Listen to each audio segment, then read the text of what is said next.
eu tenho uma pergunta pra você.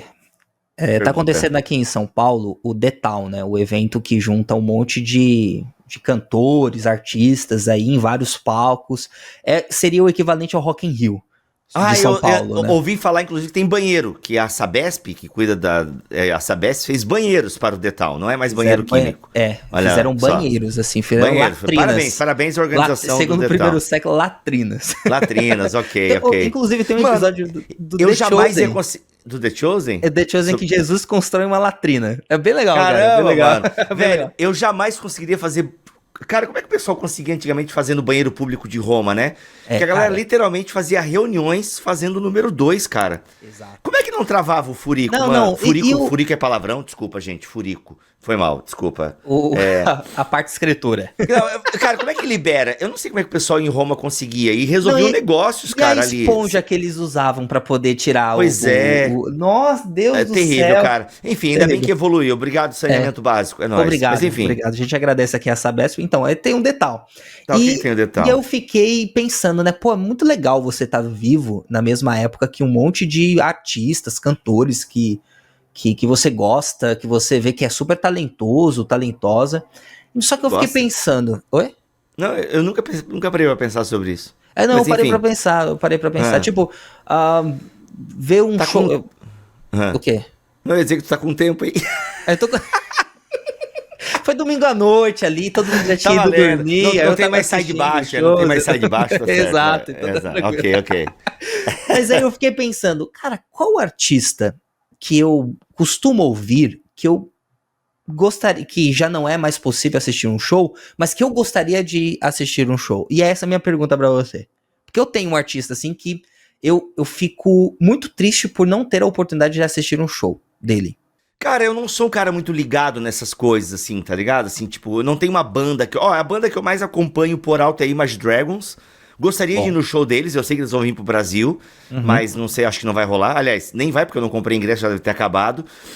Eu iria num show da Adele, eu acho a Adele muito bonita também, assim, cantando. Eu sigo ela, eu sigo páginas, né, de cortes de show da Adele, e parece uma coisa muito bonita, muito organizada, assim, entendeu? Então, são são dois shows que eu iria, entende?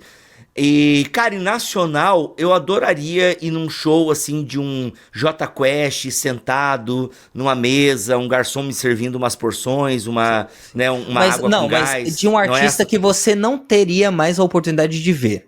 Ah, tá, entendi. Como eu sou burro, Entendeu? agora entendi a tua pergunta. Entendeu? Ou Ah, talvez eu, mano, eu também não tenha perguntado certo, então. cara, eu gostaria. Então, eu acho que a minha infância foi Michael Jackson, né? Tipo, foi um cara Esse que cara. a Esse é o meu gente. também. Michael Jackson, porque eu acho que ele foi o último popstar, né? O último Sim, popstar foi o Michael Jackson. sim. Ele foi o último Foi o popstar. último rei também, né?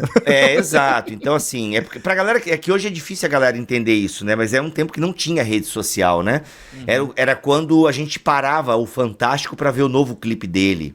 Entende? Então, assim, era um cara que eu gostaria de ver um show dele, assim. Eu vi aquele This Is It, né? Que foi a preparação pra turnê dele em Londres. Aliás, os bastidores é tristíssimo, né? Ele tava falido, precisava fazer uma turnê pra pagar algumas coisas. Tava cansado, com limitações Cansado, físicas, de total, saúde e tal. Foi bem triste, assim. complicadíssimo.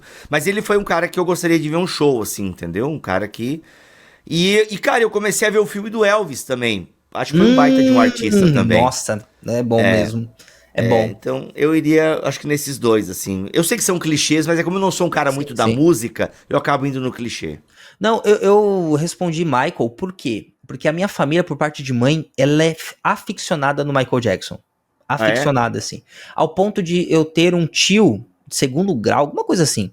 Um parente, que ao visitá-lo na minha infância, pré-adolescência, ele tinha uma coletânea de DVDs de shows, DVDs piratas, assim, gravações e tal, de shows do Michael Jackson. E eu me lembro muito bem, eu achei inclusive alguns no YouTube, eu fui reassistir, e que o show era extremamente performático em uma era em que a performance não era tão valorizada assim, no sentido teatral. Então tinha Sim. muito cenário, tinha muita encenação. Tem até aquele meme lá do Michael Jackson. Jenny, se você souber, pega aí, dele abaixando a arma com o dedo, assim, porque era uma mensagem de paz, anti-guerra, e tinha um tanque de guerra que entrava no meio do palco. Muito bom. Eu achava muito bom. Mas era um show que para mim, eu ficava muito curioso, porque assim, era o Michael Jackson na sua era prime, né, no seu auge, mas a performance eu acho que acabou, querendo ou não, influenciando muito dos outros artistas, assim. Total. O Iron Maiden, que é super performático até hoje, até os dias atuais, bebeu muito da fonte do próprio Michael, né, das produções do Michael Jackson, entre outras coisas. Então, fica aí, né? Fica aí. E você, qual artista morto você gostaria de poder viver um show? Aliás, tem uma discussão agora, né, mano? Teve um show que aconteceu, sei lá, tempos atrás, que trouxeram o Tupac, é isso? Isso, em IA, né? Em holograma, né? Em holograma, velho. Isso Então, mesmo. Assim, um pouco assustador, levantou até, né? Pô, será que o artista não pode morrer? Aí teve a propaganda também com uma cantora brasileira, acho que a Kombi, a Volkswagen fez uma cantora com a Elis Regina. A gente, eu não sei. Eu acho que foi, né? Mas, eu acho que foi, que teve isso. Elis Regina é uma cantora já morta? Sim, Elis Regina morta. Enfim, né? O Cacau ia saber falecida, o Cacau. Falecida. Mas, enfim, eu sei que teve uma propaganda aí da Volkswagen ou de algum outro carro, não sei, que trouxe uma cantora morta e tal. Então tem essa pergunta, né? Cara, o quanto a gente pode... Será que isso não é uma violação da pessoa, sabe? Da memória da pessoa e tal? Imagina você ser ressuscitado por conta de interesses empresariais para dar continuidade ao trabalho. Cara, tem um jogo, acho que tem um jogo que fala sobre isso. Dos caras que eles são ressuscitados para virarem soldados. E aí... Nossa, que horrível. Você CLT não, é tipo o Robocop, né, mano? O Robocop, o cara morre em trabalho, ressuscita o cara pro cara virar policial de novo, assim. Dá um sossego pra alma desse cara, mano, pelo amor de Deus, me deixa morrer. Exato, mano. Que horror. Não, mas eu fico pensando assim, cara, tem essa discussão com o cara do Velozes e Furiosos, né? Esqueci o nome dele agora, mas ele usaram, né, pra terminar o filme, usaram o irmão dele como dublê, botaram inteligência artificial na cara. Aliás, efeito especial na cara dele. É da Volkswagen, ó. Elis Regina e Maria Rita, só pra colocar aqui, cantando então, juntas. Deu toda uma discussão e tal sobre isso, entendeu? Então, assim, e parece que ele vai voltar no novo Velozes e Furiosos, né? Meu Deus, sério? O Brian. O ator, né? É o Brian. Então assim, cara, mas tudo bem, talvez isso renda uma grana pra família, né? Isso pode ser... Eu penso nessa... Cara, pra mim a única coisa que justificaria é dar mais segurança financeira para a família, sabe? Do ator. Beleza. Cara, mas royalties entra aí, né, velho? Aí tem os royalties, você tem leis residuais. Eu acho que isso deveria ser já suficiente, né, mano? Pois é, né, cara? E o próprio tio, né? O próprio tio Dom, né? Já que ele fala tanto em família, sustenta a família do... Então, assim, mas, cara, é uma discussão que tá vindo por aí, né?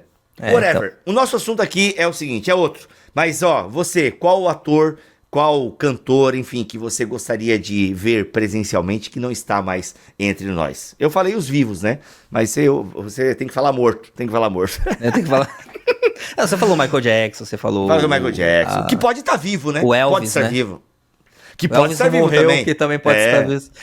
Duas incógnitas no mundo. Duas incógnitas. Adoro essas teorias da conspiração. Roda a vinheta, Jenny. Começa agora o Comentário Bíblico Vida, um projeto Bibotalk Produções e a editora Vida. Muito bem. Começa mais um BTcast Comentário Bíblico Vida, o de número 9. Tá? Isso. E hoje vamos falar sobre a carta de Paulo aos Coríntios, uma carta complicadíssima para Paulo. Pensa numa igreja complicadinha, já falamos em vários BTcasts aqui, como é complicada a igreja de Corinto, e Paulo lida com um tema no capítulo 3, que é essencial para a saúde da igreja, né? Um tema que é essencial para a igreja em todos os séculos, que é o tema da unidade. Vamos lidar então hoje, Luiz, com o capítulo 3. Vamos ler aqui dos versículos 1 ao 4, vamos lendo algumas perícopes e depois a gente vai explicando e tal. Lembrando que este episódio chega até você graças à editora Vida, com o seu novo comentário bíblico Vida. E esse aqui de 1ª e 2ª Coríntios, do comentarista Pablo Adeiros, tá bom? Um teólogo argentino que escreve a partir da realidade latino-americana. Fica aí para você conhecer com o novo comentário bíblico Vida de Pablo Adeiros. O link para você comprar com desconto esse comentário, tá bom? Que tem mais de 800 páginas aí, ó. tá? 960 páginas tem esse daqui. Para você adquirir esse comentário, você pode ter o link aqui na descrição deste podcast, tanto no YouTube quanto em bibotalk.com. E lá você vai encontrar também Dicionário Bíblico Ilustrado Vida, Comentário Bíblico Ilustrado Vida, tá? Tem algumas coisas muito legais lá para você preparar o seu sermão, preparar o seu estudo bíblico, tá bom? O link tá aqui na descrição deste episódio. Vamos para a Bíblia? Vamos lá. Vambora. Irmãos, vamos ler na NVI, ok? Irmãos, não lhes pude falar como a espirituais, mas como a carnais, como a crianças em Cristo. Dei-lhes leite e não alimento sólido, pois vocês não estavam em condições de recebê-lo. De fato, vocês ainda não estão em condições, porque ainda são carnais. Porque visto que há inveja e divisão entre vocês, não estão sendo carnais e agindo como mundanos? Pois quando alguém diz, eu sou de Paulo, eu sou de Apolo, não estão sendo mundanos? Rapaz, bem, Paulo muito chegando com carinho aqui para a igreja de Corinto. 2 pés no peito, né? Exato, Mas eu acho que antes da gente falar necessariamente do comentário do apóstolo Paulo a essa igreja, seria interessante a gente entender como a gente consegue interpretar direito uma epístola, né, Bibo? Porque a gente já passou, né, pelo livro de Atos, passamos por Romanos, e uma das coisas que nós não falamos é de que as epístolas, elas precisam ser interpretadas através de uma leitura espelhada. Sabe quando você você tá com uma pessoa do lado, e essa pessoa tá no telefone falando alguma coisa, e do nada ela manda um... Sério? O que aconteceu? E aí você, o quê? É o quê? E você fica com essa curiosidade, né? E quando você não conhece, quando você não conhece a pessoa, exato. Como é que faz? Você tá no ônibus e a pessoa Deus. falando, não acredito que ela deu na cara dela e não sei o que. Mano, eu escuto Então- muito no avião, cara. Tem gente no avião sem noção, assim. Pois é, né? Plano de negócio, cara, é muito engraçado. O pessoal é muito sem noção. Mas enfim, continua. É a mesma coisa que colocar no chat GPT. Mas todos os dados sigilosos da empresa no chat GPT pra todo mundo ver. Exato. Manda, faz. Mas a ideia aqui é praticamente a mesma. Porque o apóstolo Paulo, ele vai dizer no final do versículo 4, né, que quando alguém diz eu sou de Paulo e outro diz eu sou de Apolo, não estão sendo mundanos, é por causa desse problema aparente do outro lado. Então a gente vai tentar responder a partir do que uma possível fala, diálogo da igreja em Corinto pode trazer. Então, o que provavelmente estava acontecendo? A igreja de Corinto, ela foi fundada pelo apóstolo Paulo, e logo em seguida teve um outro grande pastor, né? Com a saída de Paulo por conta das missões, vem Apolo. E aí você acaba criando uma facção, né? Ou um ideal de acordo com os personagens que estão guiando essa igreja, as lideranças que estão guiando essa igreja. E aí, em primeiro lugar, existia um grupo de pessoas que falava que concordava mais com Paulo, em outros falavam que concordavam mais com Apolo, e que nenhuma dessas duas lideranças estavam afirmando ou tomando para si uma espécie de verdade absoluta na hora da liderança. Eram tomadas de decisões completamente diferentes, meios de se lidar com os problemas locais e com a missão de Deus completamente diferente, ou em alguns aspectos diferentes, mas que partiam do mesmo princípio, o evangelho de Cristo Jesus. E é por isso que o apóstolo Paulo entra com essa carta para poder começar a falar de alguns problemas, e um desses problemas é justamente essa questão de divisão em nome de pessoas.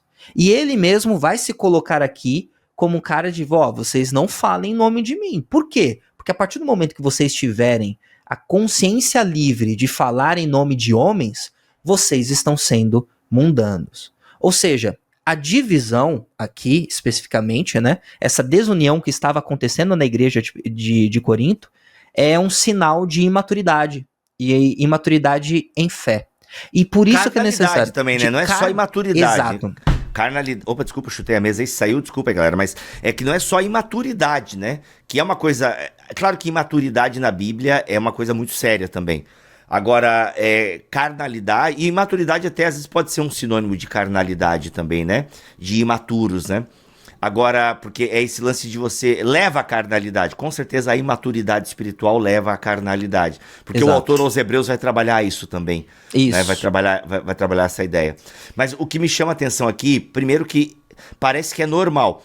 O público de Corinto não são gentios, né? A igreja de Corinto, a região da Caia, é uma galera gentílica, certo? Não é uma galera judaica. Predominantemente gentílica. Poderia haver até mesmo um público judeu, mas bem diminuto em relação até mesmo à prática e aos problemas que são manifestados na prática. Até porque há uma dispersão, né? Há uma dispersão de judeus de Jerusalém e tal, então pode ter judeus cristãos na comunidade, mas grosso modo são gentios, né? Sim. Então, cara, mas é muito interessante que isso parece ser uma característica humana, né? De seguir líderes, de seguir figuras humanas. Percebe que isso é um problema da antiguidade e é um problema hoje também. Uma igreja que tem vários pastores acaba tendo um grupo que prefere o pastor A, o grupo que prefere o pastor B, né? E aí é a maturidade dessa comunidade que faz com que ela não rache.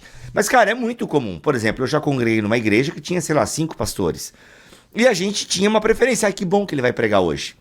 Não que a gente não gostasse do outro, entende? Mas, cara, era natural. E assim, eu acho que isso não tem nem a ver com carnalidade. Eu acho que é natural do ser humano ter essa agremiação por uma coisa que a gente não sabe explicar. Fui com a força dele. Agremiação. Olha que coisa linda. Foi ruim. Que coisa linda. Não, agremiação bonito. É bonito, inverna, né? Que vocabulário bonito. Olha só, 2 faculdades. Então o que acontece? Mas é isso, assim, eu penso que é normal isso, e é aquele negócio que a gente não explica. Mano, eu fui com a fuça dele, entendeu? Casou o santo, como dizem por aí. Exato. Identificação, representatividade. Viu? Ó, eu falo agremiação de um lado e fuça do outro, olha só como... Simon José de Pecator no vocabulário. Então, assim, o que acontece? Então é normal ter essa identificação. E tudo bem. O problema aqui na carta de Paulo aos Coríntios, na igreja de Corinto, era que realmente isso estava gerando divisão. Então não era só uma preferência, eu gosto de Paulo, eu gosto de Apolo. Não, eu sou de Cristo, né? Tinha os mais espirituais que se achavam só de Cristo. O problema é quando você diz que você é de alguém, sendo que você deveria ser de Cristo, e não do partido de A ou do partido de B. Isso começa a gerar divisão, que é um problema que ele trata de forma muito clara na sua primeira carta, né? Culminando no capítulo 11, onde ele fala da ceia, né? Então é um problema muito sério. E, cara, me chama a atenção aqui também, uma outra coisa nesse início de capítulo, é o lance do leite, né? Porque o leite aqui, ele não é sinônimo de alimento espiritual, como é na carta de Pedro. Na carta de Pedro, o genuíno leite espiritual é um alimento sólido, né? Paulo não utiliza da mesma forma que Pedro aqui. Então, aqui Paulo utiliza leite como alimento de criança mesmo. Cara, eu tenho que dar comida de criança para vocês, porque vocês ainda não podem comer alimentos mais sólidos, porque vocês são carnais, né? Que é a mesma crítica do autor aos Hebreus, no capítulo 5. É exatamente a mesma crítica. Olha, vocês são carnais e eu não posso dar alimento sólido para vocês. Então percebam, amigos, igreja superficial, igreja dividida, tá? Não é um problema da igreja brasileira. Não. É um problema da igreja. Não é um problema. Não é porque é um problema só da igreja brasileira, né? Exato. Eu quis ser chocante mesmo pra causar essa pausa dramática. Eu fiquei, meu Deus. Eu quis causar essa pausa dramática. Não é um problema só da igreja brasileira, é um problema humano. Entendeu? Mas eu gostaria até de puxar um pouco da sua palavra, da sua parte na conversa. Um bom presbiteriano em conselho reunião de conselho vai entender isso. O apóstolo Paulo, ele qualifica essa desunião desses crentes, né, com inveja, né? Não é apenas um partidarismo por identificação, mas também tem o relato da inveja, ou quem fez mais. A questão do desempenho daquilo que é atribuído a determinadas pessoas. E o que dá a entender em toda a carta de 1 Coríntios é que as pessoas elas estavam valorizando figuras, personagens com seus dons e talentos. Tanto que é uma igreja super carismática. É uma igreja que tem muitos dons mesmos. Só que existe uma grande briga a respeito, né, daquilo que, qual o dom é o melhor, qual dom é o maior, e tem toda aquela metáfora do corpo que Paulo utiliza, entre outras coisas. Mas a grande questão é que o que dá a entender é que essa igreja parecia que conseguia valorizar os mais eloquentes, os mais capacitados, e aí existe uma implicação óbvia que provavelmente eram os mais ricos, E aí entra também essa questão social forte na carta, extremamente forte, e a partir disso, elegendo esses tipos de figura, criando uma rixa de o meu faz mais e o meu faz menos. Trazendo um pouco das nossas amenidades sobre o show, né? Você já viu briga de fãs de boy bands? Boy bands antagônicas? NSYNC, Backstreet Boys. Se você procura lá as brigas dos fandoms... É que não existe briga, né? Quem é que tá ativo e fazendo show até hoje? Enfim, continua. Então, mas existe briga se você transporta pro sul da Coreia. Porque aí você tem briga entre boy bands, viu? Olha É preferência dos fandoms e tudo mais, que você fica lá, o nosso tem 5, o de vocês tem 4, o nosso tem um rapper, o de vocês não tem um rapper, nossos tem uns compositores melhores, entre outras coisas, e esse partidarismo, ele também está pautado numa espécie de inveja, como nós poderemos ver lá no versículo 3, né, porque ainda são carnais, porque visto que há inveja e divisão entre vocês, não estão sendo carnais e agindo como mundanos, ou seja, não é apenas o sinal de maturidade, mas o sinal de carnalidade, só que o apóstolo Paulo vai dizer, é como se o mundo estivesse entrando na dinâmica e na lógica daquilo, da igreja de vocês. Vocês estão se comportando, estruturando uma igreja com fundamentos que não são celestiais, não são cristocêntricos, mas são mundanos. A mesma lógica que vocês viviam antes de Cristo, vocês só estão dando continuidade criando essa estrutura, né? Legal. Acho que a gente não vai ler todos os 17 versículos, até pra gente não se alongar demais. Isso. Só que no versículo 9, tem todo esse... O Paulo começa a desenvolver a partir do versículo 4, essa ideia, entendeu? Que ele regou, entendeu? Ou seja, aliás, Apolo regou, Deus é quem faz... eu plantei, Apolo regou e Deus quem faz crescer. Isso. Então assim, de modo que nem o que planta, nem o que rega são alguma coisa, mas unicamente Deus que efetua o crescimento. Então todo esse lance da performance, o Paulo quer dizer o seguinte, galera, vocês estão se preocupados com o desempenho da liderança, né? Não que isso não seja uma coisa a ser observada, né? Se porventura o líder for carnal. Mas vocês estão aí agora vendo quem fez mais, quem fala melhor, entende? Cara, tanto que Apolo nem queria depois ver essa comunidade, né? Isso, acho que lá em Atos a gente vai ler sobre isso. Vocês são difíceis, vocês são muito... o Apolo deu uma cansada dessa galera aí, entendeu? Ele deu um ghost, né? Eu vou ver, te aviso. Tô vendo. Vou ver, te aviso, Então você percebe que Apolo quis dar até um tempo com a igreja de Corinto, porque devia ser uma igreja tóxica, né? Em tempos em que a gente fala muito de liderança tóxica, existem igrejas tóxicas, e a igreja de Corinto poderia ser uma delas, né? Provavelmente. Exato. Então, porque não estava sob a medida do evangelho. E isso é fundamental a gente entender. Porque o evangelho não vai construir esse tipo de comunidade. Não, porque o evangelho vai construir o quê? Uma comunidade que é unida na sua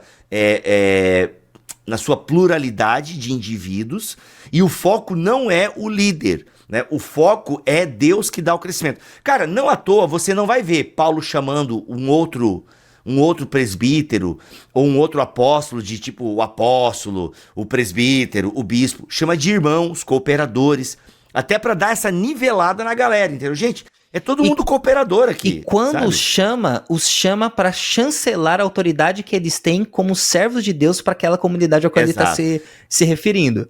Paulo, inclusive, não se agrada de ficar dando carteirada na segunda carta aos Coríntios. Muito pelo contrário.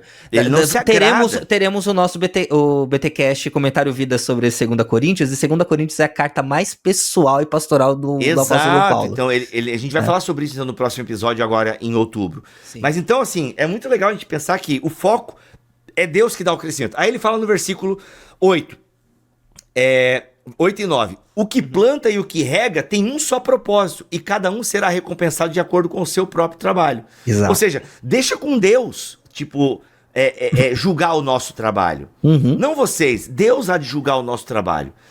Daí ele fala, pois nós somos cooperadores de Deus, vocês são lavoura de Deus e edifício de Deus. Conforme a graça de Deus que me foi concedida, eu, como sábio construtor, lancei o alicerce, e outro está construindo sobre ele. Contudo, veja cada um como constrói, porque ninguém pode colocar outro alicerce além do que já está posto, que é Jesus Cristo.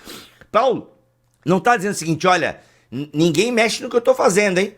Ó, que eu comecei aqui, ninguém mexe no que eu tô fazendo. Cara, não é isso. É que eu tenho certeza que o alicerce que eu lancei é Cristo, porque ele já falou no capítulo 1, né? Eu prego Cristo e este crucificado. Então não é o lance que é Paulo. Não, é porque de fato eu sei o que eu tô pregando pra vocês, né? Eu sei o que eu tô pregando. Acho que até nessa carta que ele fala meu evangelho, né? Então assim, eu sei o que eu tô pregando. Então não é que vocês estão... É que não adianta vocês virem fazer essa birrinha aí porque Apolo isso, Pedro aquilo. Ah, o Cristo. Não, o alicerce é Cristo, entende? E nós somos apenas cooperadores, tá? E eu acho super interessante ele utilizar a linguagem de recompensa nessa carta, porque é uma linguagem que esses crentes sabiam muito bem por conta da sua condição social. A igreja em Corinto é uma igreja rica. É uma igreja que tem dotes financeiros abundantes. Tanto que, inclusive, eles são cooperadores da missão. Mesmo com seus problemas, eles cooperam bastante com a missão. E ele utilizar a ideia de recompensa é pegar o cerne e tirar daquilo ao qual as pessoas estavam se sujeitando. Então, nós somos ricos, então você é o nosso líder. E como nosso líder, nós vamos te privilegiar. Isso é bom, gente. Isso não é ruim, né? Mas aí, a segunda intenção, que é criar um partido por meio de inveja e porfia, né? Traz esses componentes de você mimar tanto, para no final você tentar guiar a liderança para suas próprias opiniões ou para os seus próprios interesses.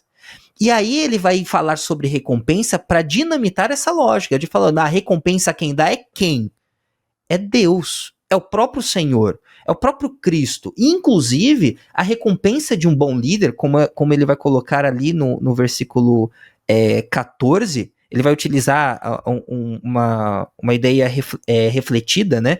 De se o que alguém construiu permanecer, esse receberá com recompensa. E se alguém construiu se queimar, esse sofrerá prejuízo. Contudo, será salvo como alguém que escapa através do fogo. Por que ele traz essa ideia de aparente juízo e de retribuição? Para mostrar, gente, as obras elas vão mostrar de fato se partem de Cristo, mas a recompensa, assim como o juízo, não partem de vocês. Por mais que vocês sejam fiéis na congruência pastoral dos seus líderes, por mais que vocês sejam generosos, isso não pode ser utilizado como uma moeda para orientar aqueles líderes que são guiados pelo evangelho. E veja, o apóstolo Paulo está falando para uma igreja em que uma liderança não está sendo colocada como a dele, no começo, na plantação, e a de Apolo. Observe que existe um cuidado pastoral do apóstolo Paulo em falar, gente, não elejam líderes que serão tranquilos à sua própria consciência.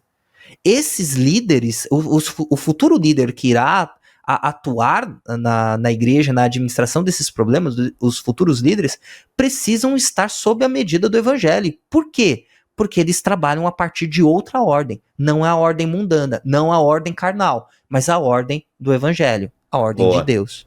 Cara, aí ele fala isso no versículo 5, né? Afinal de contas, quem é Apolo, quem é Paulo? Apenas servos por meio dos quais vocês vieram a crer, conforme o ministério que o Senhor atribuiu a cada um. Velho, eu achei muito legal que o Deiros, aqui no comentário dele, na página 217, cita Martinho Lutero. Né? O Martinho Lutero, o grande reformador do século XVI, e que deu origem, né, à igreja luterana. Aí o Lutero diz o seguinte, a referência está lá na Bíblia da Reforma, página 1765. Eu até depois vou pegar lá para conferir se na versão em português está isso também.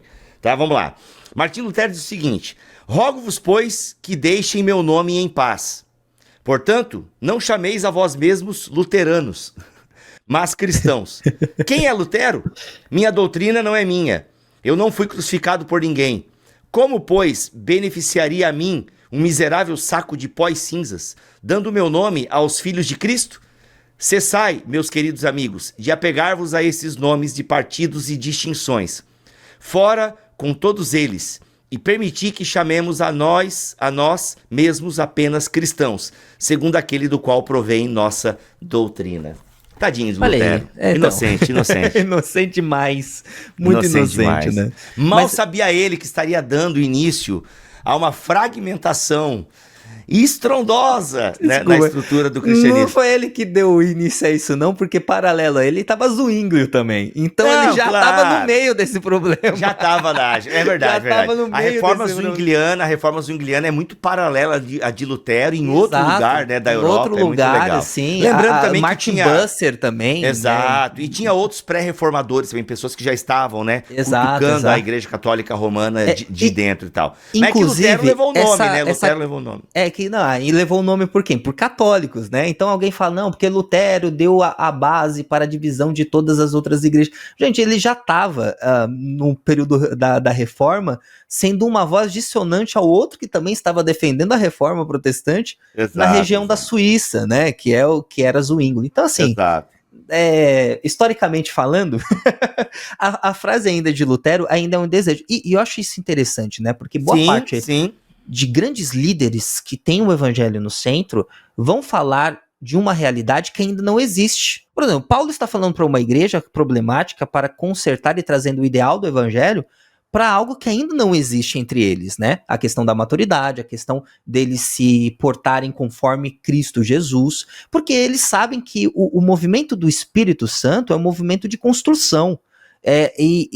Na verdade, eu vou utilizar algo que o Marcos Botelho utiliza, tá? É o movimento de recriação, né? Aquele que está em Cristo, nova criatura, as nossas traduções trazem isso, né? Mas o ideal seria a tradução que nova criação é algo que é reformulado, é Deus fazendo tudo novo, de novo. E por isso nova criação e não nova criatura, porque não é só para você, é para um coletivo, tanto que a orientação aqui no capítulo 3 é para o coletivo de crentes, é para falar para essas facções que foram criadas pela falta do evangelho, dizer, unifiquem-se, gente, unifiquem-se muito para que vocês mostrem a nova criação de Deus, por meio de Cristo Jesus, né? E eu acho interessante a gente já ir lá pro finalzinho do versículo 16 e 17 da nossa perícope, que mostra a capacidade do Espírito em ordenar todas essas coisas, né? Vocês não sabem que o santuário de Deus e que o Espírito de Deus habita em vocês? Se alguém destruir o santuário de Deus, Deus o destruirá, pois o santuário de Deus, que são vocês, é sagrado. Vamos aqui pegar mais uma metáfora do apóstolo Paulo, dizendo que eles são corpo, santuário de Deus, templo, referindo-se ao templo ali estabelecido em Jerusalém, que era o lugar da habitação de Deus, entre outras coisas. Eles estão falando, tá vendo que vocês estão criando facções, divisões, né? Vocês estão separando pessoas. Quando vocês fazem isso, automaticamente vocês estão ferindo, vocês estão matando, vocês estão matando o seu irmão. Toda vez que você diz em seu coração, eu odeio meu irmão, com certeza você já o matou. Ele está evocando aquilo que Jesus disse no Sermão do Monte. E aí, aqui o apóstolo Paulo vai dizer, gente, o santuário de Deus é sagrado. Por quê? Porque a vida é sagrada. A vida é sagrada. A vida, eu já diria Marco Teles aqui, outro Marco, né?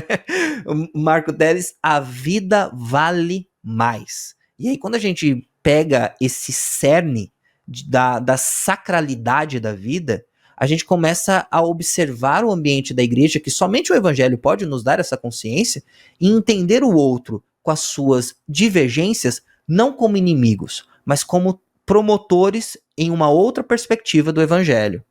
Por quê? Aí a gente vai entrar em uma questão que é bem delicada. Quando você trouxe o exemplo de uma igreja que tinha 5 pastores, e aí haviam afinidades por meio de pregação, e até mesmo por meio de como administrar uma igreja. A grande questão envolvida com tudo isso é que as pessoas, elas muitas vezes tomam determinados ideais pessoais como algo a ser adotado ou como algo a ser repelido, adotado para si, e aí vira uma torcida, ou repelido ao ponto de você achar que aquilo que ele vai fazer, aquilo que ela vai fazer, é algo que é mais maléfico para a igreja do que benéfico. E por que a liderança no primeiro século das igrejas eram lideranças de reconhecimento mútuo? lideranças de bispos, pastores, apóstolos, trabalhando em prol da missão, com divergências em muitos sentidos, mas de reconhecimento mútuo, porque eles sabiam, eles tinham uma consciência de que a missão de Deus, por ser até os confins da terra, traria determinadas dificuldades específicas e de que essas visões diferentes não eram contrastantes, mas como se fala, nutritivas para o próprio evangelho crescer em diversos lugares. Ou seja, a gente está falando de lideranças com posições completamente diferentes e compreensões completamente diferentes sobre como a missão deve se dar em determinados locais, mas que isso se torna extremamente útil para nós como evangélicos por conta da beleza da obra de Cristo em diversos lugares. Então, ok, Paulo foi lá e plantou. Apolo, por sua vez, deu continuidade na manutenção do pastoreio. Uma outra liderança também iria se levantar nessa igreja. E tudo aquilo só contribuía para uma obra maior, o crescimento e o florescimento da igreja em maturidade e a semelhança de Cristo Jesus, independentemente das decisões que foram tomadas. E aqui é o cerne da questão. O que é diferente não é necessariamente o meu inimigo. O que é diferente é a beleza do evangelho através de outra perspectiva. Florescendo através de outra perspectiva. E por isso que a fundação tem que ser Cristo, entendeu? Para que toda a obra, todo o projeto, ele tenha o fundamento, a fundação, que são os ensinamentos de Cristo. Olha o que o Deiros diz aqui na página 225, tá? Uma igreja pode ter sido plantada por um grande apóstolo ou por um dedicado missionário, mas se não sobreviver às crises, à oposição, às pressões do contexto e dos conflitos internos, acabará desaparecendo sem deixar rastros. Há incontáveis exemplos desse fato ao longo da história do testemunho cristão. Portanto, muita coisa pode acontecer, dependendo do que se edifica sobre o fundamento, tá? Então, por isso que o fundamento tem que ser Cristo e depois aquilo que Cristo falou e deixou por meio dos seus apóstolos, né? Ou seja, a importância de nós perseverarmos na doutrina dos apóstolos. Sim. Ou seja, o fundamento ser a palavra, né? Quando Paulo censura a igreja de Corinto, olha, é como se Paulo estivesse dizendo o seguinte: olha, eu queria pregar melhor aqui para vocês, mas cara, eu tenho que ficar voltando aqui aos fundamentos, porque vocês nem fundamento vocês têm, nem Cristo vocês conhecem ainda. Como é que a gente vai fazer a nossa missão? E outra, vocês são santuário de Deus. E aí Paulo está dizendo o seguinte, né, que, ou seja, esse povo reunido como igreja é o santuário de Deus. Então não é um...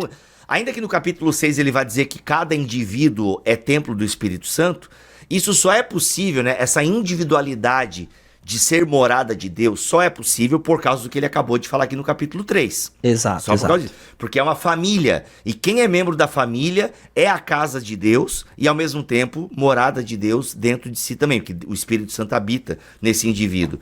Só que você está falando, cara, quando você destrói uma igreja, quando você... Opa, desfocou aqui em mim. Eu tenho que ter foco, porque eu preciso ser o centro da atenção. Ah, mentira. Cadê esse foco? Cadê esse foco? Foca aqui. Deus te abatendo aí agora. Enfim, eu não sei, ó. Então, ó, fala com a minha mão, galera. Fala com a minha mão. Pronto. Então, o que acontece? Fala com o Batman. O Batman tá pregando agora. Sacanagem. Ó, vai focar em mim ou não, câmera? Focou. O que acontece? Quando uma igreja é destruída, cara, isso lembra até Jesus, né? Ai daquele que fizer mal aos meus pequeninos, né? Uma referência aos discípulos dele. Né? Ai de quem, né? Ele fala alguma coisa nesse sentido, Jesus, né? Quem fizer mal aos seus pequeninos e tal, é melhor botar uma pedra no seu pescoço e jogar, né? E ser jogado no mar e tal. Porque, de fato, quando uma igreja de Cristo ela é destruída, cara, isso é uma perda muito grande para o reino, né? E é uma responsabilidade. Ser líder é uma responsabilidade. Você não é melhor do que ninguém, né? Só que são, né, como o Paulo está dizendo aqui, ainda mais naquele tempo, né, que a igreja estava surgindo e tal, você está responsável pela lavoura de Deus. Então e Tiago vai falar também, olha, não quero muito de vocês serem mestres, porque a gente vai ser julgado diferente de vocês, entendeu? Então há sim uma responsabilidade. Gente, detalhe, você ter essa responsabilidade como líder de uma comunidade não torna você especial. Tá bom? Você não é melhor do que a lavoura de Deus, porque é aquele que Deus está usando para, né, semear na lavoura. Nada disso. Pelo contrário, é mais trampo para você. E você vai ser julgado de forma diferente de acordo com a teologia de Tiago, né, no capítulo 3. Tiago, capítulo 3. Então, assim... Não, pera aí. Deixa eu só fazer um disclaimer aqui. Disclaimer não, só... Uma correção, corrige, vai. Não é nem corrigir, é um complemento. Observe o apóstolo Paulo, porque muitas vezes a gente lê 1 Coríntios como Paulo com muita raiva, mas Paulo está sendo extremamente pastoral aqui. Ele está dizendo, a recompensa, assim como o juízo, virá sobre nós. Isso não é uma posição de quem está em um status elevado, mas de que tem uma responsabilidade maior. Essa fala do apóstolo Paulo é extremamente pastoral. A gente toma muitas vezes o apóstolo Paulo como um cara turrão, como um cara que é profeta, como um cara que vai apontar o dedo na cara de todo mundo e falar um monte de coisa, mas toda a escrita do apóstolo Paulo é uma escrita extremamente embebida em cuidado pastoral. E o cuidado pastoral que ele tem não é de exaltação própria. A defesa que ele faz do apostolado, ele o faz paralelamente à defesa do evangelho. Ponto. É a única coisa que ele se dá o privilégio de se orgulhar, se eu pudesse utilizar essa palavra para o apóstolo Paulo. Mas nem mesmo isso é suficiente para colocá-lo em uma condição e dar carteirada específica. Antes, o faz ter uma posição de extrema serventia. Serventia. É só isso só que eu quero falar. Boa. Muito bom. Gente, acho que é isso, né? A grande lição é essa. Líderes são instrumentos de Deus, não são melhores do que ninguém, mas sim, a igreja vai ter líderes, só que são líderes que estão entre o povo para servir ao povo. Exato. Entende? E quanto mais líderes, melhor. A gente precisa levar em consideração. Com certeza. Quanto mais líderes, a pluralidade de líder, ela é fundamental. Exatamente. Fundamental. Ajuda no crescimento da igreja. Faz com que a igreja não tenha dono. Né? Faz com que a igreja tenha... Paulo não se achava dono da igreja de Corinto. Exato. Entende? Não se achava... Quando Paulo, inclusive, até quando Paulo utiliza a linguagem, né? Meus filhinhos... É uma linguagem não de tipo paternidade, porque tem o controle sobre, mas é de responsabilidade, né? Como um pregador.